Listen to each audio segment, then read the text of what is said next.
ایک موقع پر نبی پاک صلی اللہ تعالیٰ علیہ وسلم نے ارادہ فرمایا کہ حضرت علی کو اپنا نائب بنا کے مدینہ منورہ میں چھوڑ کے جایا جائے۔ محبوب کریم علیہ السلام جب بھی تشریف لے جاتے تھے تو کسی ایک کو نائب بنا کر مدینہ منورہ میں چھوڑ جاتے۔ حضرت عبداللہ ابن مختوم رضی اللہ تعالیٰ عنہ کو بھی ایک دفعہ حضور چھوڑ کے گئے تو ایک جنگ کے موقع پر محبوب نے حضرت علی شیر خدا سے کہا کہ آپ کو میں اپنا نائب بنا کے یہاں چھوڑ کے جاتا ہوں۔ یہاں لوگ جان چھڑاتے ہیں، کام کا جب وقت آتا ہے، میدان میں نکلنے کا وقت آتا ہے تو جان چھڑاتے ہیں، اور وہ کہتے ہیں کہ باقی سارے کام لے لو، جب وقت مشکل آئے تو پھر ہمیں کام نہ بتاؤ۔ اب مشکل وقت ہے، جہاد میں جانا ہے۔ حضرت مولا علی شیر خدا کرم اللہ تعالی وجہہ الکریم کو حضور نے فرمایا کہ اس دفعہ میرا ارادہ بنا ہے کہ تمہیں چھوڑ کے جاؤں۔ تو حضرت علی کو چھوڑ کے جایا جا رہا ہے، ان کو مدینے میں رہنا ہے، میدان میں نہیں جانا۔ عام آدمی کتنا پسند کرتا ہے کہ میں آرام سے رہوں گا، لیکن حضرت علی کو اتنا شوق تھا میدان جہاد کا، اتنی تڑپ تھی ان کے دل کے اندر کہ عرض کرنے لگے یا رسول اللہ صلی اللہ تعالی علیہ وسلم، رو پڑے، کہنے لگے حضور ساری دنیا میدان میں جہاد کرے گی اور میں یہاں عورتوں اور بچوں کے پاس رہوں گا، میں یہاں عورتوں اور بچوں کے بیچ وقت گزاروں، حضور مجھے لے کے جائیں۔ تو وہاں بھی حضور نے محبت کی بات سمجھائی، فرمایا علی جب حضرت موسیٰ کوہ طور پہ گئے تھے تو اپنے بھائی جناب ہارون کو چھوڑ گئے تھے، تو تم بھی تو میرے لیے اسی طرح ہو نا جس طرح موسیٰ کے لیے ہارون تھے۔ لیکن فرمایا یہ یاد رکھنا میرے بعد نبی کوئی نہیں، حضرت موسیٰ بھی نبی ہیں اور جناب ہارون بھی نبی ہیں علیہم السلام، لیکن وہ انہیں چھوڑ کے گئے تھے، میں تمہیں چھوڑ کے جا رہا ہوں۔ کہ ایک بات اپنے ذہن کے اندر بٹھانا کہ میرے بعد کوئی نبی نہیں آئے گا۔ تو ایک شخص تھا عمر بن عبد ود، 90 سال کا بوڑھا، لیکن جب تلوار لے کے میدان میں آتا تھا تو 1000 آدمی کے مقابلے میں لڑتا تھا، اور لوگ جگہ جگہ یہ کہتے تھے تو تو اس طرح ہے جس طرح عمر بن عبد ود لوگوں کو ڈراتا ہے، تو اس طرح ہو گیا۔ یہ اس کے ارد گرد کے لوگ اس کی مثالیں دیتے تھے۔ جنگ خندق جب ہو رہی تھی تو یہ مقابلے میں آ گیا، تو حضرت علی المرتضیٰ شیر خدا کرم اللہ تعالی وجہ الکریم بھی تشریف فرما تھے۔ اب پورے عرب کے اندر اس کے بارے میں یہ کہا جاتا تھا کہ اس سے نہ لڑو، وہ تو خونخوار ہے، وہ تو درندہ ہے، وہ تو جنگلی شیر کی طرح آتا ہے، وہ تو کاٹ کھانے کو دوڑتا ہے، اس سے کون لڑے۔ ایک خیال تھا، اور وہ پراپوگنڈا بعض اوقات اتنا زیادہ کسی کے بارے میں ہوتا ہے کہ میں بچے لوگ آتے ہیں نا بچہ دم کرانے کے لیے تو کہتے ہیں پیر صاحب بڑا ضدی ہے، کسی کی بات نہیں مانتا، باقی بچے ٹھیک تھے، یہ تو بڑا ہی نالائق نکل آیا ہے۔ تو میں کہتا ہوں کہ آپ اس کے سامنے یہ والی باتیں نہ کریں، یہ پکا ہو جائے گا کہ میں ضدی ہوں۔ تو آپ ذہن بنا رہے ہیں اس کا کہ تو اس طرح کا ہے، ذہن بنا دیا لوگوں نے کہ عمر ابن عبد ود کے مقابلے میں کوئی نہیں آ سکتا۔ خندق میں یہ آیا، اس نے للکارا مسلمانوں کو، آؤ وہ تمہاری جنت کدھر ہے جس کے بارے میں تم کہتے ہو کہ ہم شہید ہوں گے، تو آؤ میرے مقابلے میں نکلو۔ جب اس نے پہلی دفعہ للکارا تو ابھی بات ختم نہیں ہوئی تھی کہ مولا علی تلوار لے کے اللہ اکبر کہتے کھڑے ہو گئے۔ حضور نے فرمایا بیٹھ جاؤ، حضرت علی پھر بیٹھ گئے۔ وہ پھر پکارا اٹھو کوئی میرے مقابلے میں، تو مولا علی شیر خدا پھر کھڑے ہو گئے، پھر کھڑے ہو گئے۔ حضور نے فرمایا بیٹھ جا۔ ایک شخص نے کہا علی یہ عمر بن عبد ود ہیں، فرمایا مجھے پتہ ہے۔ نہیں سمجھے آپ بات، میں آپ کو سمجھا کے لایا ہوں پیچھے سے کہ پراپوگنڈا کرتے ہیں نا لوگ، ہو آگے نہ جانا، یہاں کرنٹ بڑا زیادہ ہے، وولٹیج بڑے سخت ہیں، تو آگے نہ بڑھنا۔ بھائی کیا ہو جائے گا، اٹھ باندھ کمر کیوں ڈرتا ہے، پھر دیکھ خدا کیا کرتا ہے۔ حضرت علی تیسری دفعہ اس نے کہا نا ہے کوئی، تو حضرت علی پھر اٹھے۔ اب تو رسول پاک صلی اللہ تعالی علیہ وسلم نے تھپکی دی۔ بعض جگہ یہ ہے کہ حضور نے خود تلوار تھمائی، سر پہ امامہ باندھا، اور حضور نے فتح یابی کی دعا فرمائی۔ حضرت علی گھوڑے پہ بیٹھے نکلے، اور جب اس کے سامنے گئے تو جا کے کہنے لگا میرا پتہ ہے۔ حضرت علی فرمانے لگے تو اپنا چھوڑ، میرا پتہ ہے تجھے، مجھے تو جانتا ہے۔ کہنے لگا میں 1000 کے مقابلے میں اکیلا لڑتا ہوں۔ حضرت علی شیر خدا فرمانے لگے پتہ نہیں تو کن سے لڑتا رہا ہے، جانے وہ کون ہے جن سے تو لڑتا رہا ہے، وہ کون 1000 تھے جو تیرے مقابلے میں آتے تھے، پتہ نہیں۔ تو کہنے لگا میرا نام میری ماں نے عمر بن عبد ود رکھا ہے۔ فرمایا چھوڑ تو، میری ماں نے میرا نام حیدر رکھا ہے۔ کہنے لگا تیری عمر چھوٹی ہے، کوئی بڑا لا۔ فرمانے لگے یہ تو جب ہنجے میں پنجہ ملے گا تو پتہ چلے گا عمر کس کی چھوٹی ہے، ابھی تو کہانیوں سے متاثر کرنا چاہتا ہے، تو چاہتا ہے کہ تو پریشر ڈالے اور میں تیری بات سنوں، تو مقابلے میں آ، ڈینگے نہ مار، کہانیاں نہ سنا، دیواریں ہلتی رہتی ہیں اور در کانپ جاتا ہے، علی کا نام سن کے اب بھی خیبر کانپ جاتا ہے، تو مقابلے میں آ، تو باتیں بنا رہا ہے، کہانیاں سنا رہا ہے۔ وہ کہنے لگا تو بچہ ہے، میں چاہتا نہیں تیرا خون بہاؤں۔ تو حضرت علی کہنے لگے میں بڑے دن سے پریشان ہوں کہ کسی بے ایمان کا خون بہایا کیوں نہیں، میرا بڑا دل کر رہا ہے تیرا خون بہاؤں۔ اس نے بڑی زوردار ضرب لگائی، غصے میں اتنا پاگل ہوا، کیونکہ اس کے بارے میں معروف تھا کہ وحشی مزاج آدمی، اتنا سخت پاگل ہوا غصے میں، اس نے اپنے گھوڑے کے پیر کاٹ ڈالے، پہلے تلوار گھوڑے کو دے ماری، اس کو کاٹ کے دوڑا۔ یہ کیوں کرتے تھے لوگ، عرب کے لوگ اس وقت یہ کام کرتے تھے کہ ہم نے گھوڑا ہی مار ڈالا ہے تاکہ ہم بھاگ نہ سکیں، کہتے ہیں نا کشتیاں جلا دی ہیں کہ اب واپس جانے کا راستہ ہی بند ہو جائے، گھوڑے کے پیر کاٹ ڈالے کہ بھاگنا نہیں، اور بڑی زور سے اس نے ضرب لگائی حضرت علی پر۔ حضرت علی نے جب روکی تو وہ ڈھال ٹوٹ گئی حضرت مولا علی کی، اور آپ کے امامے کو اس کی تلوار بھی لگی۔ آپ نے فرمایا دکھا لیا تو نے زور، اب میری باری ہے۔ حضرت مولا علی شیر خدا کا قد بظاہر چھوٹا تھا، صحابہ کہتے ہیں ہم دور سے دیکھ رہے تھے، اللہ اکبر کہہ کے تھوڑا سا زمین سے وہ اٹھے، تھوڑا سا اٹھے، اور پھر دوبارہ نہیں انہیں تلوار چلانی پڑی، ایک ہی ضرب لگائی اور اس کے دو ٹکڑے کر کے اسے زمین پہ پھینک دیے۔ تو عزیز دوست، آپ یاد رکھیں گے اس بات کو کہ اپنی زندگی کے اندر مروب ہونا چھوڑ دیں، روب میں ہو۔ تاتاریوں نے مسلمانوں کو مروب کر لیا تھا، روب ڈال لیا تھا کہ ہم بہت بڑے لوگ ہیں، یہی آج ہمارے ساتھ بہت سارے لوگ کرتے ہیں، دلوں میں روب آ جاتا ہے، امیر رشتہ دار کا، فلانے کا، فلانے کا، پھر وہ جو مرضی کرتا ہے۔ تاتاریوں کی ایک بی بی، وہ کیا کرتی، وہ 9-10 مسلمان نوجوانوں کو سڑک پہ کھڑا کر جاتی، کہتی ادھر کھڑے ہونا، میرے آنے تک ہلنا نہ، جوان ہے لیکن روب ہے نا کہ یہ بڑے وحشی ہیں۔ اکیلی بی بی اندر جاتی، تلوار لے آتی، اور وہ کھڑے ہیں، وہ بھاگے بھی نہیں، اتنا ڈر گئے، ٹانگیں کانپ رہی ہیں، بھاگنے کی بھی جرت نہیں کر رہے۔ تسلی سے گئی ہے، تلوار لے کے آئی ہے، اور اس نے 9 جوان مسلمانوں کے گلے کاٹ دیے۔ اس روب سے نکلیں باہر، نوجوانوں سے کہتا ہوں نکلو۔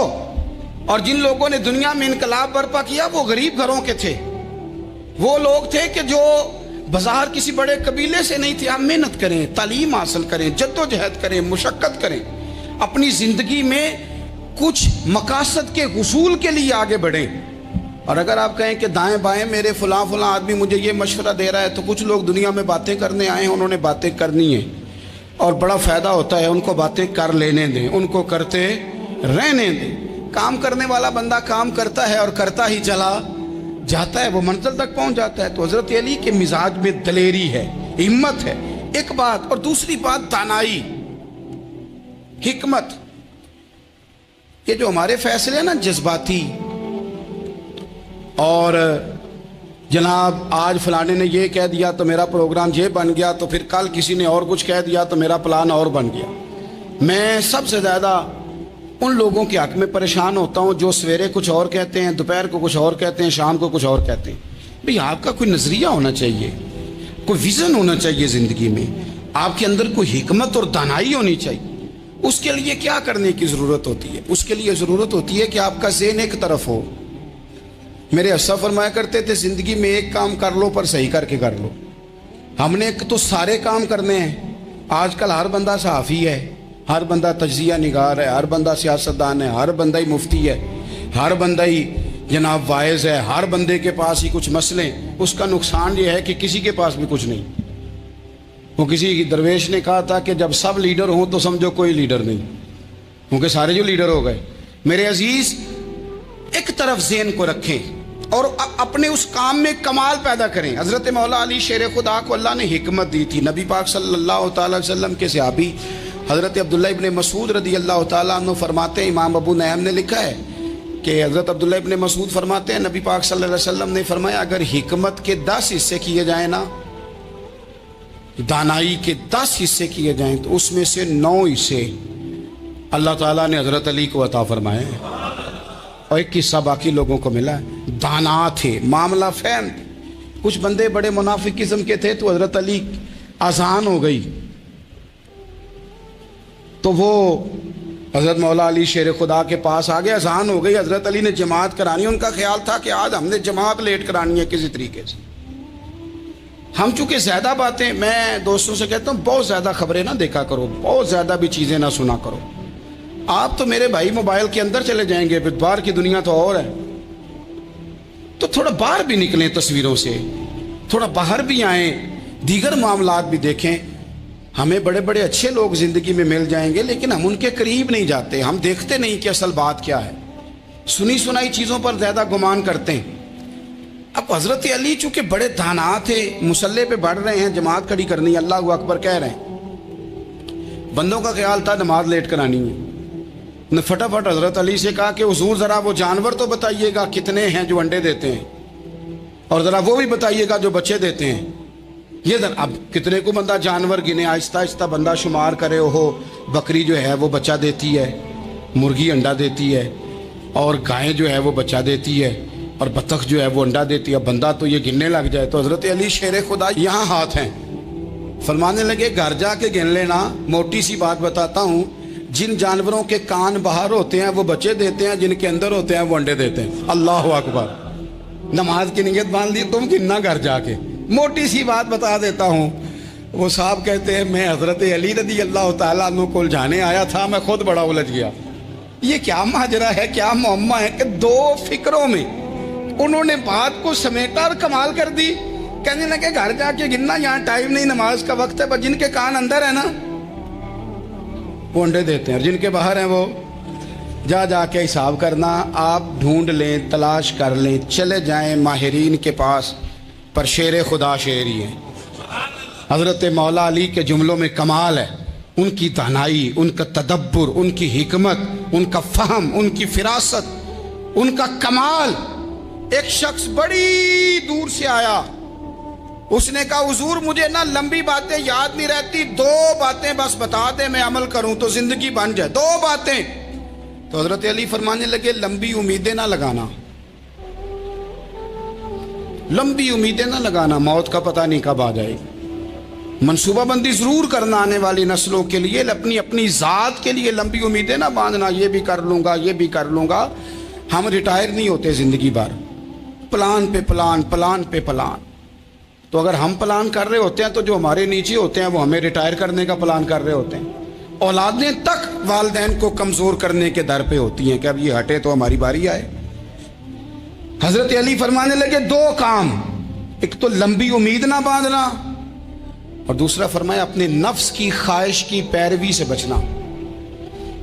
دنیا میں رسوا وہ لوگ ہو جاتے ہیں جو اپنے نفس کی خواہش کی پیروی کرتے ہیں، وہ بزدل ہو جاتے ہیں جو خواہشات نفسانی کے پیچھے بھاگتے ہیں، یہ کام نہ کرنا۔ امام راضی کہتے ہیں کہ سیدہ فاطمہ الزہرا رضی اللہ تعالی عنہ کے دونوں شہزادے حسنین کریمین بیمار ہو گئے، تو سیدہ نے منت مانگی کہ بچوں کو شفا ہوگی تو 3 روزے رکھوں گی۔ شفا ہو گئی، روزے بھی رکھ لیے، اور جب مولا علی شیر خدا روزہ رکھنے کے لیے بیدار ہوئے، سیدہ فاطمہ الزہرا بیدار ہوئی تو امام حسن اور حسین بھی اٹھ گئے، 7-8 سال کی عمر، اماں جی ہم نے بھی رکھنا ہے۔ صبح کھجور اور دودھ سے روزہ رکھ لیا گیا۔ عین افطاری کے وقت مولا علی کہتے ہیں فاقے چل رہے تھے، کہیں سے میں جون لایا تھوڑے سے، سیدہ فاطمہ الزہرا نے پیس کر روٹیاں پکائیں۔ وہ وقت جو بڑا مشکل ہوتا ہے افطار کا، کہتے ہیں اس وقت جب کھانے کے لیے بالکل ہاتھ آگے بڑھنے لگے اور امید تھی کہ ابھی سیدنا بلال اللہ اکبر کہیں گے تو روزہ کھلے گا، لیکن ابھی چند ہی منٹ رہتے تھے کہ دروازے پر ایک فقیر نے صدا دی، کہنے لگا سارے مدینے کے دروازے کھٹکھٹا آیا ہوں، قحط ہے، فاقہ ہے، اے رسول اللہ کے خاندان والو، میں یتیم ہوں، کسی نے بتایا ہے کہ اور کوئی دروازہ کھلے نہ کھلے سیدہ کا دروازہ تیرے لیے ضرور کھلے گا، کیا یتیم کو روٹی ملے گی؟ تو حضرت مولا علی نے بچوں کی طرف دیکھا ہی تھا کہ امام حسن ساری روٹیاں جا کے دروازے پہ دے آئے، کھجور اور پانی سے افطار ہو گیا۔ صبح پھر کھجور اور دودھ سے روزہ رکھا۔ امام راضی کہتے ہیں عین وہ وقت جب افطار کا ٹائم آیا تو پھر دروازے پہ کسی نے صدا دی، کہا ہے رسول اللہ کے خاندان والوں میں مسکین ہوں، رات سے روٹی کھائی ہے، نہ صبح کھا سکا نہ دوپہر۔ کسی نے بتایا ہے کہ اس دروازے سے خالی کوئی نہیں جاتا۔ امام حسن نے پھر سارا لنگر اٹھایا اور پھر جا کے دے دیا۔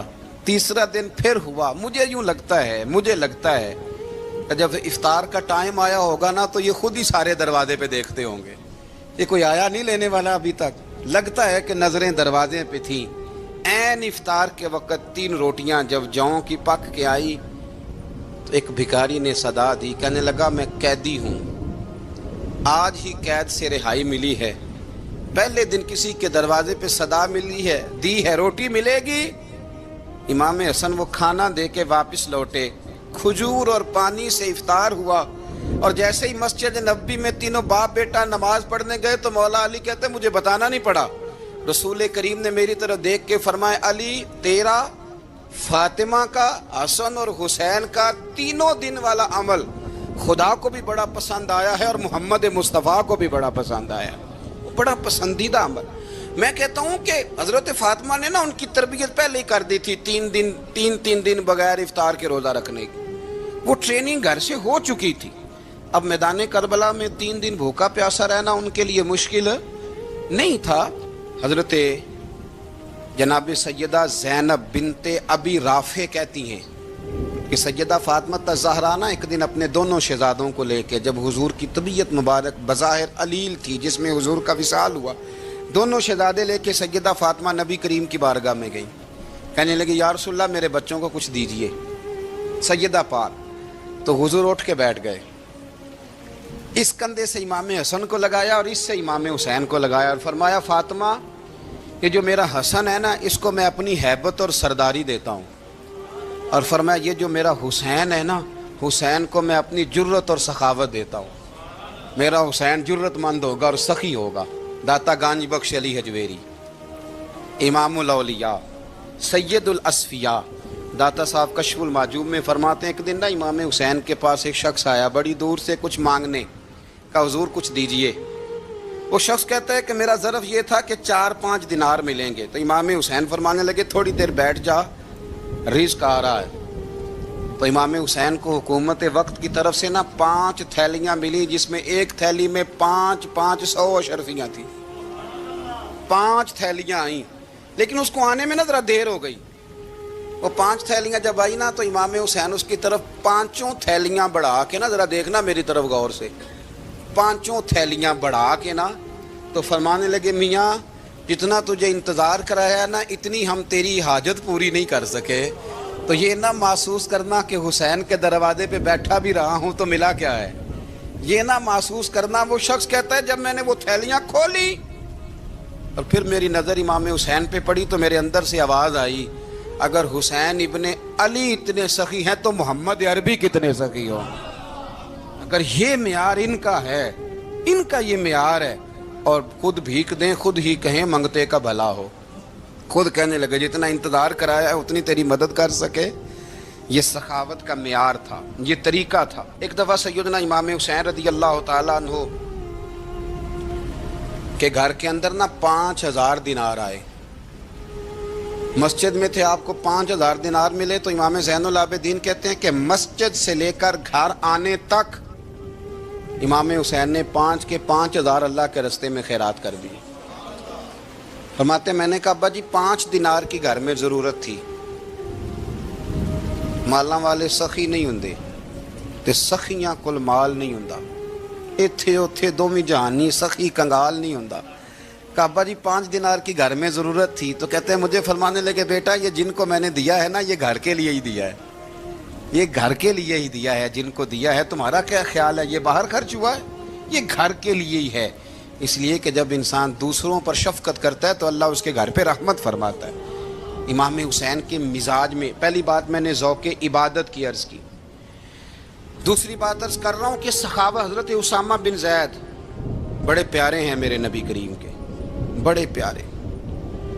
حضرت اسامہ بن زید کے بارے میں سیدہ عائشہ صدیقہ فرماتی ہیں ان کے ناک سے اگر رینٹھ نکلتی تھی تو اللہ کے رسول اپنے دستے مبارک سے صاف کر دیتے تھے، اور سرکار فرماتے تھے کہ اگر اسامہ لڑکی ہوتا نا، ان کے غلام کے بیٹے تھے حضرت زید بن عار، اگر یہ لڑکی ہوتا میں اسے زیور پہناتا، بڑے پیارے تھے، لیکن جب ان کا آخری وقت آیا نا تو 60,000 دینار کا قرضہ تھا۔ رشتہ داروں سے کہا، دوستوں سے کہا، یاروں سے کہا، پر قرض ادا نہیں ہو رہا تھا۔ حضرت اسامہ بن زید کہتے ہیں بڑا پریشان تھا۔